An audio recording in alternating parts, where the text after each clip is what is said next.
The debris field stretched out like a graveyard in the black emptiness of space. Broken metal, shattered glass, and twisted hull pieces floated in silence around the small moon called Seven. Nothing lived here. Nothing was supposed to live here. This was a place where ships came to die and men like Jack came to pick through their bones. Jack sat in the pilot's seat of his salvage vessel, the dusty horizon, watching the scanner screen with tired eyes. He was 34 years old, but he looked older. His face carried scars from battles he tried to forget. His hands were rough from years of hard work. His brown hair was cut short and his jaw was covered in a few days of stubble. He wore a faded military jacket over simple work clothes. The jacket still had his old rank on it: Sergeant, Terran Defense Corps, retired. He did not like to talk about those days. He did not like to talk about much of anything anymore. That was why he lived out here alone, jumping from one wreck to another, selling whatever he could find. It was quiet work, lonely work, but Jack had decided long ago that lonely was safer than caring about people. People died, people left. It was better to be alone. The scanner made a small beeping sound. Jack leaned forward and looked at the screen. There was something out there among the wreckage, a life sign, faint but real. He frowned. That was not possible. This transport ship had been destroyed weeks ago. No one could survive that long in a broken escape pod. The life support would have failed. The food would have run out. And yet the scanner did not lie. Something was alive out there. Jack guided his ship through the floating debris, moving carefully around the jagged pieces of metal. He found the escape pod wedged between two large chunks of hull. It was cracked and dented. The emergency lights had stopped flashing long ago, but inside, according to his scanner, something still breathed. He brought the dusty horizon alongside the pod and extended the docking arm. It took several minutes to pull the pod into his cargo bay. When the outer doors closed and the bay filled with air, Jack grabbed his pistol and walked down to see what he had found. The pod's hatch was jammed. Jack used a pry bar to force it open. The metal groaned and gave way. Inside, the air was thin and cold. Emergency rations were scattered on the floor, all empty, and in the corner, curled up in a torn blanket, was a woman. But she was not human. Her skin was silver blue, smooth like polished stone. Her hair was long and white, falling around her face like threads of moonlight. Her eyes were closed, but Jack could see the faint glow beneath her eyelids. He had seen her kind before during the war. They were a proud species, cold and logical, with little love for humans. They had stayed neutral during the conflict, watching from the sidelines while humans bled and died. Jack did not care about politics right now. What he cared about was the way she was holding her stomach. She was pregnant, very pregnant, and she was barely alive. He holstered his pistol and knelt beside her. "Hey," he said softly, "can you hear me?" Her eyes opened slowly. They glowed like pale blue stars, filled with fear and exhaustion. She tried to pull away from him, but she was too weak. "Please," she whispered in broken common tongue. Her voice was dry and cracked. Do not hurt my child." Jack felt something twist in his chest. He had seen a lot of terrible things in his life. He had watched friends die in his arms. He had killed enemies who were just following orders. But this, a pregnant woman, abandoned in the void, begging a stranger not to hurt her baby, this was something else. "I am not going to hurt you," he said. "I am going to help you. Can you stand?" She could not. Jack lifted her carefully in his arms. She weighed almost nothing. He carried her out of the pod and through the cargo bay, up to the small living quarters of his ship. He laid her down on his own bed and covered her with a warm blanket. For the next several hours, Jack worked to save her life. He gave her water small sips at a time. He found nutrition packs and helped her eat. He checked her vital signs with his medical scanner. The baby was still alive, still moving inside her. That was good. That was very good. As she grew stronger, she began to talk. Her name was, but she said he could call her Lyra. She was 26 cycles old, which Jack guessed was close to human years. She had been a teacher on her, working with young children. She had lived a quiet, simple life. Then she had fallen in love with the wrong person. Among the families were divided into clans. These clans had rules about who could marry whom. Lyra had given her heart to a male from a rival clan. They had kept their love secret for 2 years. When she became pregnant, they had planned to run away together, to start a new life on some distant world where no one knew their names. But they were discovered. Her lover was taken away. She never saw him again. And Lyra was cast out, declared a disgrace, and put on a transport ship heading to the outer systems. Somewhere along the way, the ship was attacked by pirates. Everyone else escaped. But no one came back for Lyra. No one cared if she lived or died. So she had floated in that broken pod for 18 days, rationing her food, talking to her unborn child, waiting for the end. Jack listened to all of this without saying a word. His face did not show much emotion, but inside he felt a cold anger building. He had seen cruelty in war. He had seen enemies do terrible things. But to abandon a pregnant woman to die in space, simply because she loved someone she was not supposed to love, that was a different kind of evil. When Lyra finished her story, she looked at him with those glowing eyes. "Why did you save me?" she asked. "You do not know me. I am nothing to you." Jack was quiet for a long moment. He looked out the small window at the stars drifting by. "Because I have seen enough death," he said finally, "and I was not going to let more of it happen if I could stop it." Lyra did not understand this human. Her people would have calculated the cost and benefit of saving a stranger. They would have asked what they could gain. But this man had risked his ship and his time for someone who could give him nothing in return. "Thank you," she whispered. Jack just nodded. "Get some rest. You are safe now." He walked to the door and paused. He did not look back at her. "Tomorrow, we will figure out what comes next, but tonight just sleep. No one is going to hurt you on my ship." He closed the door behind him, leaving Lyra alone with her thoughts and the steady hum of the engines. For the first time in weeks, she felt something she had forgotten existed. Hope. The days passed slowly aboard the dusty horizon. Jack kept to his routine. He woke early, checked the ship systems, made simple meals, and spent his hours doing small repairs or reading old books on his data pad. He was a man of few words and even fewer complaints. Life in space had taught him to be patient. Lyra watched him from a distance at first. She was afraid, though she tried not to show it. Every sudden noise made her jump. Every time Jack walked into a room, she would tense up, as if expecting him to tell her that she had to leave. Among her people, kindness always came with a price. Nothing was free. She kept waiting for him to demand something from her. But he never did. Jack gave her the bed and slept on a small cot in the cargo bay. He cooked for both of them, simple food that was warm and filling. He checked on the baby's health every few days with his medical scanner and told her that everything looked good. He asked her questions sometimes, small things like what foods she liked or whether she was comfortable. But he never pushed. He never demanded answers she did not want to give. One evening, about a week after he had rescued her, Lyra found him in the small kitchen area. He was standing over a cooking unit, stirring something in a metal pot. The smell was strange but not unpleasant. She stood in the doorway, unsure if she should enter. Jack noticed her but did not turn around. "Hungry?" he asked. "Yes," she said quietly, "but I did not want to disturb you." He glanced at her over his shoulder. "You are not disturbing me. Sit down. Food is almost ready." Lyra sat at the small table. She folded her hands in her lap and watched him work. He moved efficiently, without wasted motion. She had learned that about him. He did not do anything extra. Every action had a purpose. "Jack," she said after a moment, "may I ask you something?" "Go ahead." "When will you take me to a station? I know I cannot stay here forever. I have no credits to pay you. I have no skills that would be useful. I do not want to be a burden on you."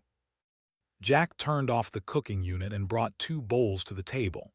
He sat across from her and pushed one bowl toward her.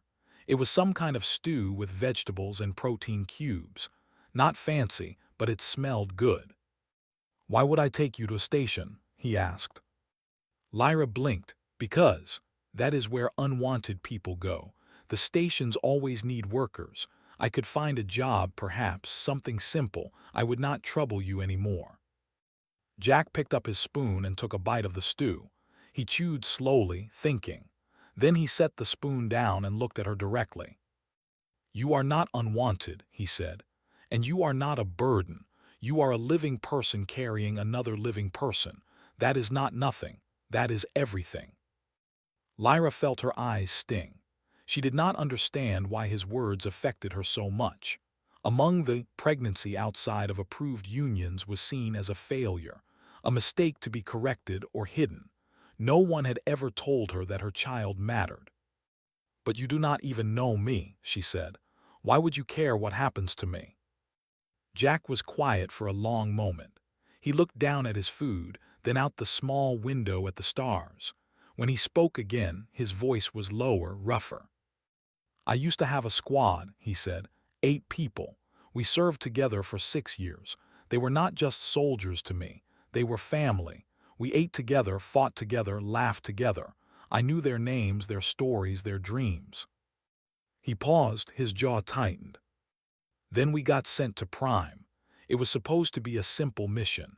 Secure a supply depot. In and out, no problems. But the intel was wrong. The enemy was waiting for us. They had 3 times our numbers and better weapons." Lyra listened in silence. She could see the pain in his eyes, even though his face stayed calm. "We fought for 7 hours," Jack continued. "One by one they fell. I tried to save them. I carried 2 of them on my back through enemy fire. But it was not enough. When the rescue ships finally came, I was the only one left alive." He looked at her then, and Lyra saw something behind his hard exterior, a wound that had never healed, a guilt that he carried every day. "After that I left the military. I could not stay. Every time I looked at another soldier I saw my dead friends. So I bought this ship and started living out here alone. I told myself it was better this way, safer. If I did not care about anyone, I could not lose anyone."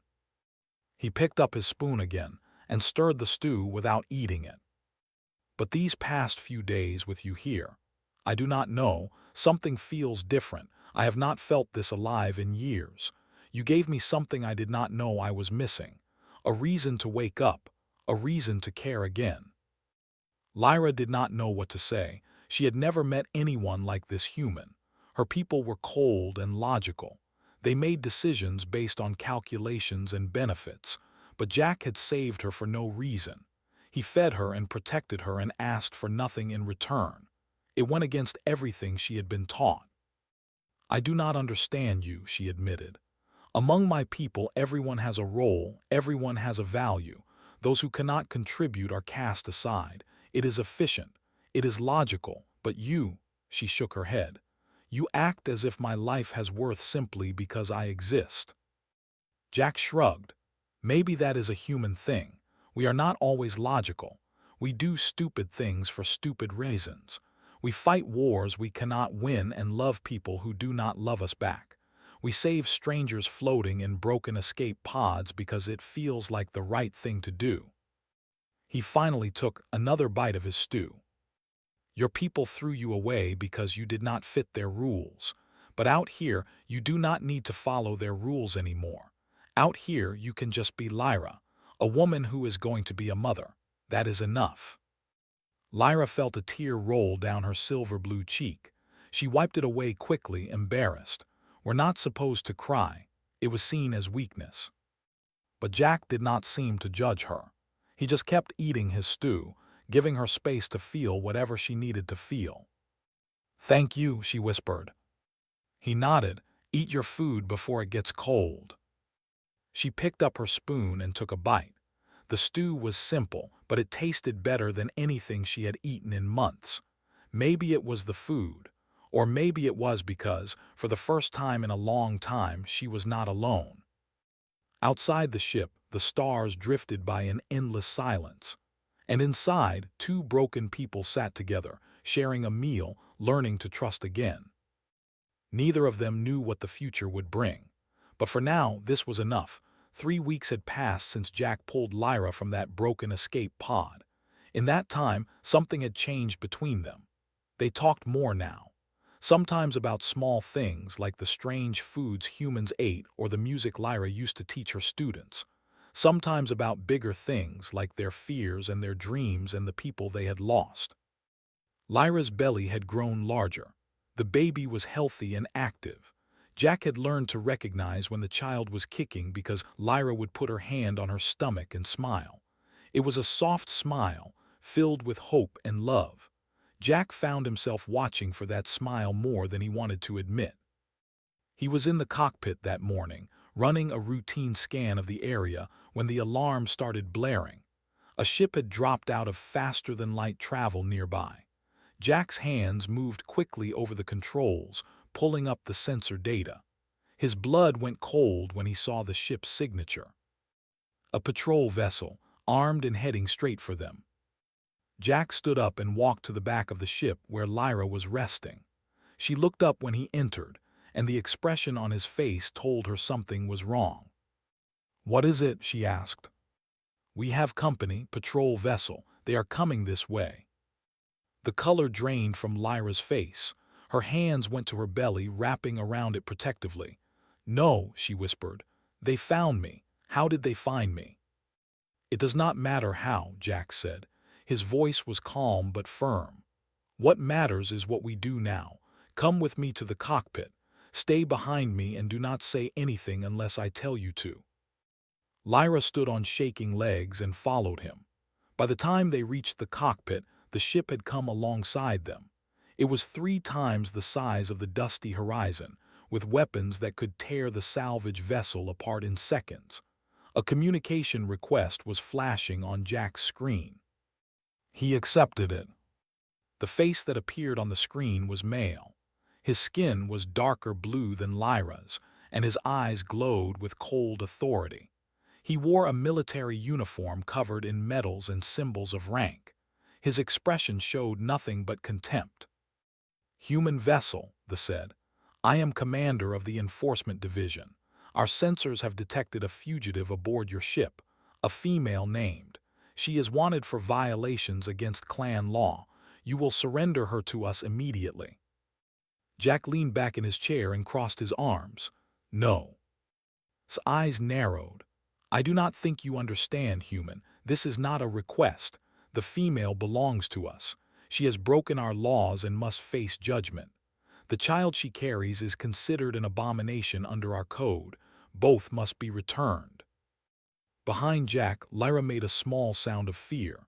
Jack did not look back at her. He kept his eyes on the screen. "Let me make something real clear," Jack said slowly. "She is not property. She does not belong to anyone, and she is not going anywhere with you." His lip curled in disgust. "You are a fool. What claim do you have over her? She is not of your species. She is nothing to you. Why would you risk your life for an alien outcast?" Jack was quiet for a moment. He thought about the question. He thought about the past 3 weeks. He thought about Lyra's smile when she felt the baby kick, and the way her eyes glowed when she laughed, and how empty his ship had been before she came into his life. He thought about his dead squad, and the years he had spent running from his own guilt. He thought about how tired he was of being alone. Then he uncrossed his arms and stood up. "She is my wife." The words hung in the air like a thunderclap. Behind him, Lyra gasped. On the screen, his expression shifted from contempt to confusion. "What did you say?" the commander demanded. "You heard me," Jack said. His voice was steady as iron. "Is my wife. That child she carries is under my protection. Under Terran law, a spouse and unborn child have protected status. Any attempt to take them by force will be considered an act of war against the Terran Federation." Stared at him. "You are lying." "Am I?" Jack stepped closer to the screen. "You want to test that theory? Go ahead, take her. See what happens. The Terran Defense Corps does not forget when one of their own is attacked. You think your patrol vessel is impressive. Wait until a Terran shows up in your home system asking questions. The commander's jaw tightened. Jack could see him calculating the odds. They were not cowards, but they were not stupid either. They had watched the humans fight the hegemony. They had seen what happened when humans were pushed too far. There had been a powerful empire. Now they were scattered refugees begging for scraps, all because they had underestimated human stubbornness. "This is not over," said finally. "We will verify your claims. If you are lying, we will return, and there will be consequences." "I will be here," Jack said. "Now get off my screen." He cut the transmission. A moment later, the vessel turned and jumped back into faster-than-light travel. The stars returned to their peaceful silence. Jack let out a long breath. His hands were shaking slightly. He had been bluffing, of course. He had no way to call a Terran. He was just a retired sergeant flying a junk ship through empty space. But they did not know that, and their fear of human retaliation had been enough. He turned around to face Lyra. She was staring at him with wide eyes. Her hands were still pressed against her belly. Tears were streaming down her silver-blue cheeks. "Jack," she whispered, "why did you say that? Why did you tell them I was your wife?" He ran a hand through his hair and sighed. "Because it was the only thing that would make them back off. Terran law is clear. A spouse and child have protected status. No foreign power can claim them without starting an interstellar incident. It was the fastest way to get them to leave." Lyra nodded slowly. She understood the logic, but there was something else in her eyes, a question she was afraid to ask. "So it was just a lie," she said quietly, "a trick to save me." Jack looked at her. He saw the hope mixed with the fear in her glowing eyes. He saw the way she was holding herself, as if preparing for disappointment. And he realized that he did not want to disappoint her. "Does it have to be?" he asked. Lyra's breath caught. "What do you mean?" Jack took a step toward her. "I mean, I have been alone for a long time, too long. I told myself I did not need anyone. I told myself it was better to keep my distance. But these past weeks with you," he shook his head, "I do not want to go back to being alone. I do not want to pretend that you are just some stranger I happened to rescue." He reached out and took her hand. Her skin was cool and smooth against his rough palm. "I am not good at this," he admitted.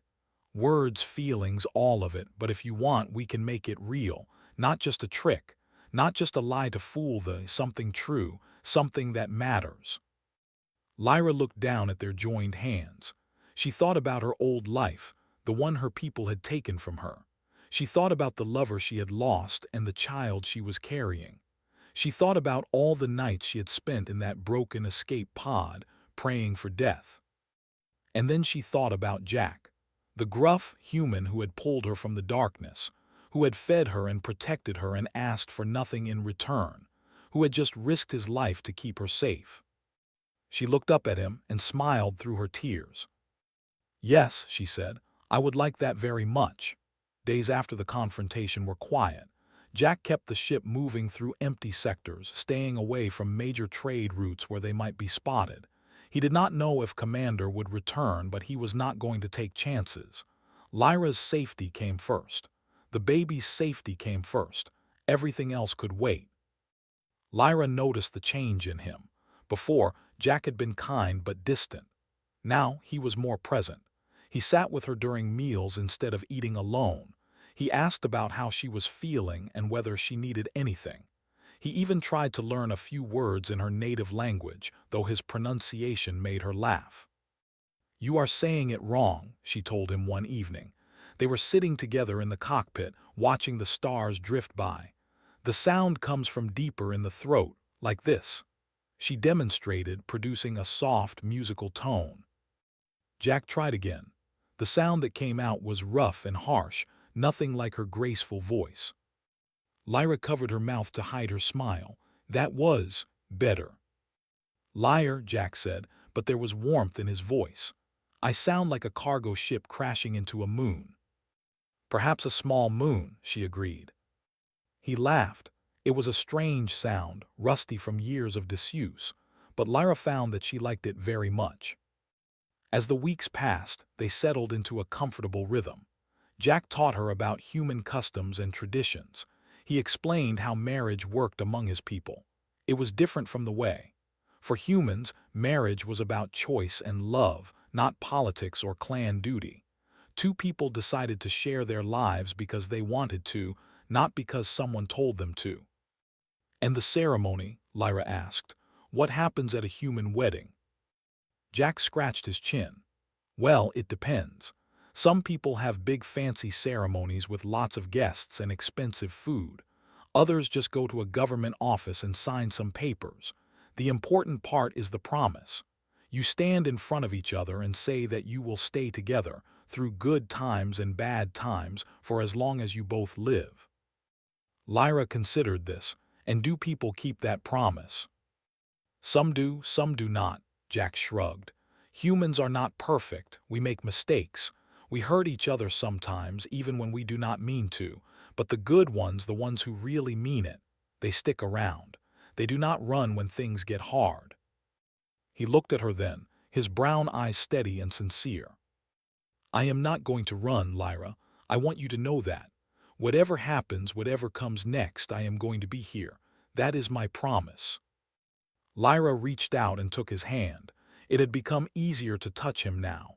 The distance between them had shrunk until it was almost nothing. I believe you, she said softly.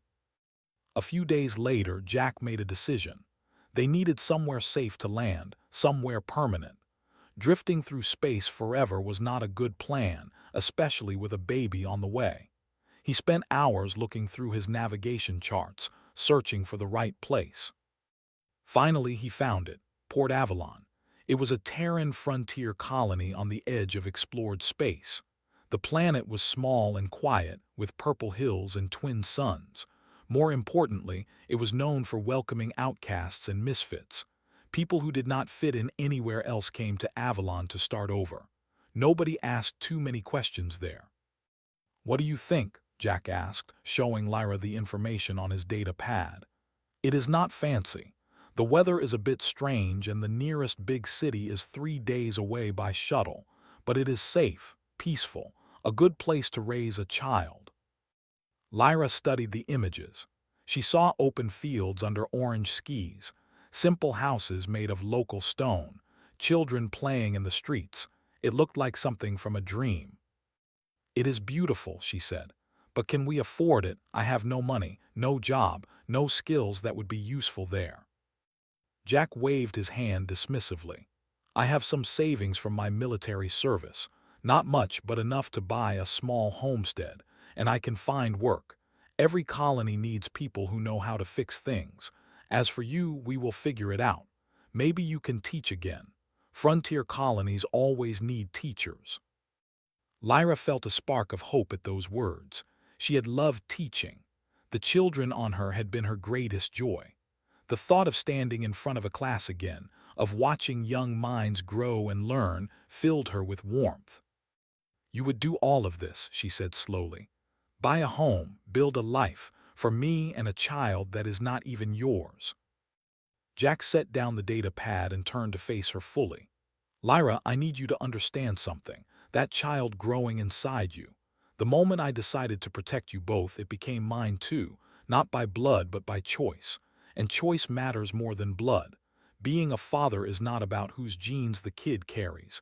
It is about being there, showing up, teaching them right from wrong, loving them when they make mistakes. He reached out and placed his hand gently on her swollen belly. Beneath his palm, he felt a tiny kick. This baby is going to have a father, he said firmly. Maybe not the one that was supposed to be there, but one who will never leave. One who will protect them and provide for them and love them until his last breath. I promise you that. Lyra's eyes filled with tears. Among her people, children of forbidden unions were considered cursed. They were hidden away, given to strangers, sometimes worse. No one wanted them. No one claimed them. But this human, this stubborn man, was claiming her child before it was even born. He was offering something she had never expected to find. A family. "Jack," she whispered, "I do not deserve this. I do not deserve you." He shook his head. "You deserve everything, Lyra. You deserve safety and peace and someone who will stand beside you when things get hard. I am not perfect. I have made mistakes. I have done things I regret. But I will spend every day trying to be the man you and this child need me to be." She leaned forward and rested her forehead against his. Their breaths mingled in the quiet air of the cockpit. Outside, the stars continued their eternal dance, indifferent to the small moment of connection happening aboard the dusty horizon. "Then let us go to Avalon," Lyra said. "Let us build this life together." Jack smiled. It was a real smile, not the forced kind he had worn for years. Setting course now. He turned back to the controls and entered the coordinates. The ship hummed as its engines prepared for the jump to faster-than-light speed. In a few hours, they would leave this empty sector behind. They would start the journey toward their new home. Lyra watched him work, her hand resting on her belly where the baby was still moving. She thought about everything that had happened, the love she had lost, the exile she had suffered, the long, dark days in that broken escape pod when death had seemed certain. And she thought about Jack, the stranger who had become her protector, the soldier who had found peace in caring for her, the man who had claimed her as his wife and her child as his own, not for power or gain, but simply because he wanted to. She did not know what the future would bring. She did not know if they would return or if Avalon would accept them. But she knew one thing for certain. She was no longer alone. And neither was he. Port Avalon was everything Jack had promised and more. The planet was beautiful in a wild, untamed way. Purple hills rolled toward distant mountains. Strange trees with silver leaves rustled in the warm breeze. Twin suns hung in the orange sky, casting long shadows across the landing field where the dusty horizon finally touched down. Lyra stood at the ship's door, looking out at this new world with wonder in her glowing eyes. She had spent her whole life on her, surrounded by the cold steel towers of cities. Everything had been organized there, controlled, perfect in its precision. But this place was different. This place was alive. Jack came up behind her, carrying the last of their bags. "Welcome home," he said. Home? The word felt strange on Lyra's tongue. She had not had a home in a long time. But as she stepped off the ship and felt the soft grass beneath her feet, she began to believe that maybe, finally, she had found one. The colony officials were efficient but kind. Jack had filed the proper paperwork during their journey. As far as the Terran government was concerned, he and Lyra were legally married. The documents showed that she was under his protection, that her child would be born a citizen of the Terran Federation. No one asked where she came from or why she had left. On Avalon, everyone had a past they wanted to forget. The homestead Jack had purchased was small but sturdy. It sat on the edge of town, surrounded by open fields and a small stream that ran down from the hills. There were 2 bedrooms, a kitchen, a living area, and a porch that looked out toward the mountains. It was simple and quiet and perfect. They spent the first week settling in. Jack fixed things that needed fixing. He repaired the roof, built furniture, and set up a small garden behind the house. Lyra helped where she could, though her growing belly made some tasks difficult. She focused on making the house feel like home. She hung curtains, arranged flowers, and prepared the second bedroom for the baby that would soon arrive. The people of Port Avalon welcomed them with open arms. There were other mixed couples in the colony. Humans married to aliens of various species. Children who carried the features of 2 different worlds. No one stared at Lyra or whispered behind her back. She was simply another newcomer, another person looking for a fresh start. Jack found work at a repair shop in town. His military training had taught him how to fix almost anything, from starship engines to simple household machines. The pay was modest, but it was enough. They did not need much, just each other and the quiet life they were building together. As the months passed, Lyra felt the baby growing stronger inside her. The kicks became more frequent, more powerful. Sometimes at night, she would lie awake with Jack's hand resting on her belly, feeling their child move beneath his palm.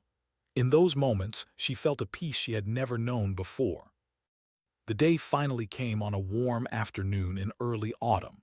Lyra felt the first pains while Jack was at work. A neighbor woman named helped her send a message to him, and he came running home so fast that he nearly fell twice on the way. By the time he arrived, the local midwife was already there, preparing for the delivery. The labor was long and difficult. Lyra gripped Jack's hand through each wave of pain. He stayed beside her the entire time, whispering words of encouragement, telling her that she was strong, that she could do this, that everything was going to be all right. When the baby finally came, the sound of her first cry filled the small house like music. The midwife cleaned her and wrapped her in a soft blanket before placing her in Lyra's arms. She was beautiful. Her skin was silver blue like her mother's, smooth and soft as flower petals. Her eyes, when they opened, glowed with a golden light. She had tiny fingers and tiny toes and a small tuft of white hair on her head. She was perfect. Jack looked down at this tiny life, this child that was not his by blood but his in every way that mattered. His eyes were wet, though he would never admit it. He had seen terrible things in his life. He had watched friends die and killed enemies who were only following orders. He had spent years running from his own guilt, convinced that he did not deserve happiness. But now, looking at this baby, he felt something shift inside him. The weight he had carried for so long became a little lighter. The darkness that had followed him began to fade. "She is perfect," he whispered. Lyra smiled up at him. She was exhausted but glowing with joy. "What should we name her?" Jack thought about it. He thought about the journey that had brought them here. The broken escape pod, the confrontation with the long nights talking about their fears and their dreams. He thought about what Lyra had given him, this woman who had been cast out by her own people. "Hope," he said finally. "Let us call her Hope." Lyra tilted her head, the way she always did when she was considering something. "Is that a human name?" "It is more than a name," Jack said. "It is what you gave me when I found you in that pod, and it is what I want her to carry into the future." Lyra looked down at her daughter, at this tiny life they had created together through love and choice and stubborn determination. "Hope," she repeated softly. "Yes, I like it very much." The twin suns set outside their window, painting the sky in shades of orange and purple. Jack sat on the edge of the bed, one arm around his wife and the other reaching out to touch his daughter's tiny hand. Hope wrapped her fingers around his thumb and held on tight. For years, Jack had been alone. He had convinced himself that he did not need anyone, that it was safer to keep his distance. But now he understood how wrong he had been. Life was not meant to be lived alone. The best parts of it came from the people you chose to share it with. He had chosen Lyra.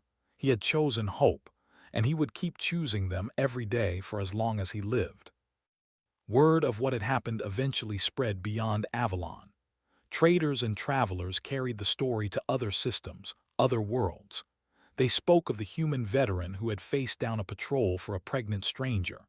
They told of the man who had claimed an outcast as his wife and her forbidden child as his own, not for gain or power, but simply because it was the right thing to do.